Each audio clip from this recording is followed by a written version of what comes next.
means you're broken, especially if you live in a first world country. But even if you lived in a poor third world country, you still can't be broke. Why? You're watching this video right now. It means you have access to the internet and you understand English.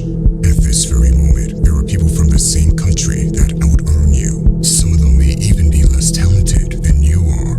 Do not misunderstand it. There are places in the world where it's genuinely hard to make money, like communist countries where the government steals all the money from hard-working civilians. But for 99% of people, there is no excuse to be broke when you have access to the internet. Now, I'm not saying it's easy to become rich, but the first step to making money is to stop coping with reality. I've posted a poll on this channel asking people how much they were earning, and there were so many comments of people saying, "I'm a student."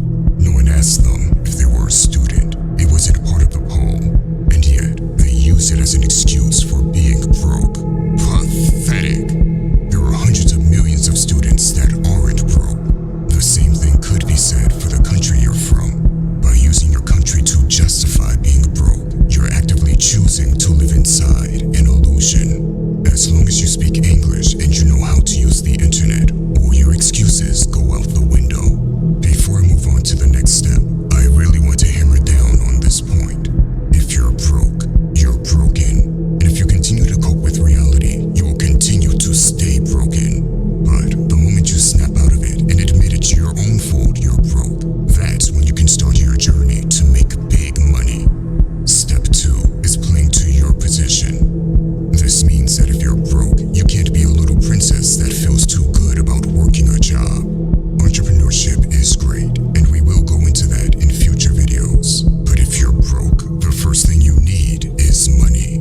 You can start working a side hustle and becoming an entrepreneur after that.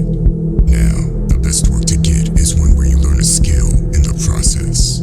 I always advise getting a job where you learn a skill, like a sales job, where you basically get paid for learning sales, and that skill can help you make millions later.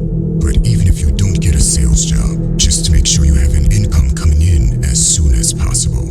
Listen, when it comes to getting a job, it's not about your resume. Your resume is meaningless garbage. What matters is your hustle. Don't look at a job interview as a conversation while hoping to get hired. Instead, look at it as an opportunity for you to show the employer how much the company would benefit from hiring you. Let it be known that you'll outwork anyone and help the company make more money. That's what an employer wants to hear, not what's on your resume. If you approach your job interviews like this, it's very hard not to get hired. Step 3, live unbalanced. Now that you stopped coping with reality and you got your first income stream, it's time to start living unbalanced. A lot of people will call me extreme for what I'm about to say, but you need to make big sacrifices. You don't deserve a balanced life right now. You don't deserve anything right now. No pleasure and no fun activities. Remember, if you're not willing to sacrifice for your goal, then your goal becomes the sacrifice. Be prepared to not see any of your friends if they're not helping you get to your goals. And stop mindlessly scrolling on social media. The person you're watching on social media would never be watching you if he was broke himself. So wake up to reality. This period of your life will pass, but only if you make the right sacrifices right now. Meaning that you need to be extreme and unbalanced for now, because you are in an extreme situation. An unbalanced life means you work 2 jobs if you have to. Once again, don't be a little princess. Play to your position.